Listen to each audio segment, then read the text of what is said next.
अक्सर घरों में ब्लड शुगर मॉनिटर की जाती है ग्लूकोमीटर के थ्रू। लेकिन क्या है, एक कंडीशन है ट्रिप्नोफोबिया। लोगों को डर लगती है नीडल से, और कई दफ़ा एग्जैक्ट साइट कहाँ पे प्रिक करना चाहिए ताकि एक बैड एक्सपीरियंस ना हो।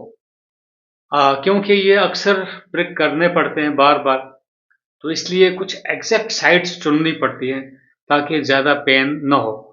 क्योंकि जो फिंगर का टिप्स है, जैसे मैं आपको ये फ़ोटोग्राफ में दिखा दूँगा, इसको आप माइन्यूटली आप देखेंगे, फिंगर के टिप्स जो होते हैं, यहाँ पे कैपिलरीज़ ज़्यादा होती हैं और फाइन नर्व एंडिंग्स होती हैं। टिप पर प्रिक करने से बहुत पेन हो सकता है और बैड एक्सपीरियंस मिलेगा, तो maybe some sort of neurogenic shock जैसे हो सकता है कभी सडनली, और अगर डेप्थ ज़्यादा होगी तो उससे प्रॉब्लम आ सकती है।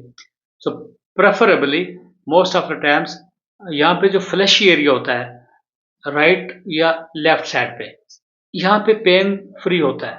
आप एक्सपीरियंस करके देखो, तजुर्बा करके देखो, खासकर इन एरिया में आपको कम पेन होगा as compared to the tip. Antiseptic solutions वगैरह जो है, वो आप यूज़ करेंगे प्रॉपर्ली, किस तरीके से वाइप ऑफ करना है, सेपरेट लगाना है, और खासकर ये जो आप वीडियो में देख रहे हो कि किन-किन फिंगर्स में आप प्रिक लगा सकते हो, क्योंकि इसको अल्नर बर्सा इसके साथ कनेक्ट होता है, ये जो लिटिल फिंगर है, और यहाँ से आपका रेडियल बल्ब बर्सा होता है। इस उँगली में और इसमें आपको कभी भी प्रिक नहीं देना चाहिए कोशिश करके, वरना अल्नर बर्साइटिस हो सकता है। सीवियर इन्फ्लेमेशन पूरे एरिया में हाथ में स्वेलिंग आ सकती है। हमेशा कोशिश ये करनी चाहिए कि रिंग फिंगर को यूज़ किया जाना चाहिए या ये वाली फिंगर यूज़ की जानी चाहिए। आप देख सकते हैं मैंने क्रॉस मार्क किया हुआ है कि थंब में भी नहीं करना चाहिए, इंडेक्स फिंगर में नहीं करना चाहिए और लिटिल फिंगर में भी नहीं करना चाहिए। तो इसमें मैंने जो बात बताई कि फैक्ट वो है, इसलिए इनको राइट साइड पे, लेफ्ट साइड पे, आप राइट साइड पे, लेफ्ट साइड पे इस तरीके से करेंगे, ऑल्दो केयरफुली आप इनमें भी कर सकते हो। और रिपीटेड, क्योंकि प्रिक करने से क्या होता है, रिपीटेड करने से वहाँ पे फाइब्रोसिस वगैरह हो जाता है, छोटी-छोटी एब्सेसेस भी बन सकती हैं।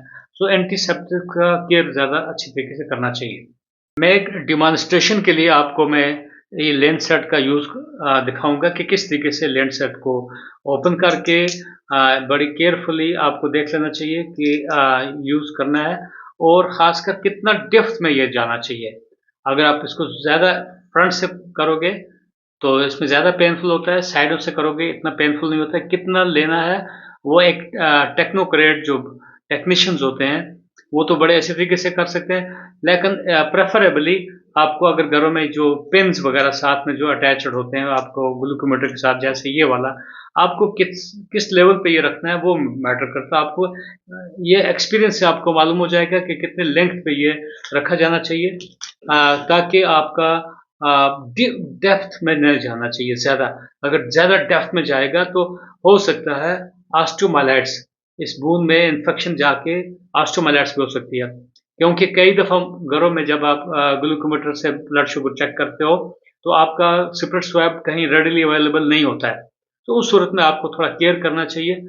कितना डेप्थ में किस सिचुएशन में, खासकर अब डिपेंड करता है, किसी की मोटी फिंगर्स हैं, किसी की पतली-पतली फिंगर्स हैं, उसी हिसाब से आपको एडजस्ट करना है। अभी आप कभी प्रिक करते हैं, मान लीजिए ये लेटरल एस्पेक्ट पे करना है, जहाँ पे फ्लैशी टिश्यू है, और अगर ब्लड ड्रॉप ना आए, तो आपको हाथ को थोड़ा हैंगिंग में रखना है, ताकि वो ग्रेविटी से वो ब्लड आ सकता है, और आपका ये बेसिकली कैपिलरी ब्लड होता है, ये वेनस ब्लड नहीं होता है। बिल्कुल ब्राइट रेड ब्लड होता है, और खासकर उसके बाद इसको आप ऊपर से आप एडिसिव टैप वगैरह लगा सकते हैं, वो लगा देना चाहिए ताकि लगातार ब्लीडिंग ना हो।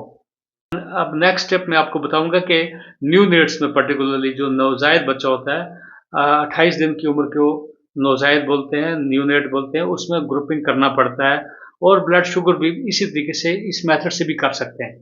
तो ब्लड जब ग्रुपिंग करना होता है, खासकर RH इनकम्पैटिबिलिटी या ABO इनकम्पैटिबिलिटी जो है, उनमें ब्लड ग्रुपिंग बहुत डेफिनेटली करने की ज़रूरत होती है। वो टेक्नीक बहुत इम्पोर्टेंट है, खासकर देखना है न्यूनेट जो है, एक तो जब ग्रुपिंग के लिए लाया जाए, एक तो वो उसके एरिया पहले वो ड्राई होना चाहिए। इमीडिएटली बर्थ के साथ-साथ इमीडिएटली नहीं करना उसको ग्रुपिंग, थोड़ा 1-2 सकिंग करने के मदर्स मिल्क पीने के बाद उसको लाया जाना चाहिए, ताकि वो हाइपोग्लाइसीमिया का शिकार ना हो या न्यूरोजेनिक शॉक का शिकार ना हो। इस तरीके से मैं बताऊँगा ये वाली नीडल पर्टिकुलरली न्यूनेट्स में यूज़ की जाती है। जो टेक्निकल स्टाफ होता है तकरीबन उनको बहुत एक्सपीरियंस होता है, तो उनको देखना है कि किस तरीके से खासकर न्यूनेट में मैं फ़ोटोग्राफ में आपको दिखाऊँगा, न्यूनेट में इन जगह पे प्रिक करने की ज़रूरत नहीं है। न्यूनेट में एक पिन्ना पे भी कर सकते हैं, एयर लोब्यूल्स में कर सकते हैं और ख़ासकर न्यूनेट्स में हील्स पे करना होता है। हील्स के वो भी साइड पे, राइट साइड पे या लेफ्ट साइड पे, लेकिन हील के बैक साइड पे नहीं करना क्योंकि वो वहाँ कैल्केनियम बून होती है। वो बून में ऑस्टियोमाइलाइट्स हो सकते हैं, इन्फेक्शन हो सकती है, एब्सेस बन सकती है। सो ये छोटी-छोटी ट्रिक्स जो हैं मैं बताने की कोशिश कर रहा हूँ इसलिए ताकि हम कुछ फॉल्टी टेक्निक्स हैं अडॉप्ट ना हो जाएँ। एट द एंड मैं बताऊँगा टिप में प्रिक नहीं करना चाहिए, हमेशा साइड्स पे प्रिक करना चाहिए, जहाँ पे फ्लैशी पार्ट होगा, यहाँ ज़्यादा पेन नहीं होगा, यहाँ ज़्यादा पेन होगा।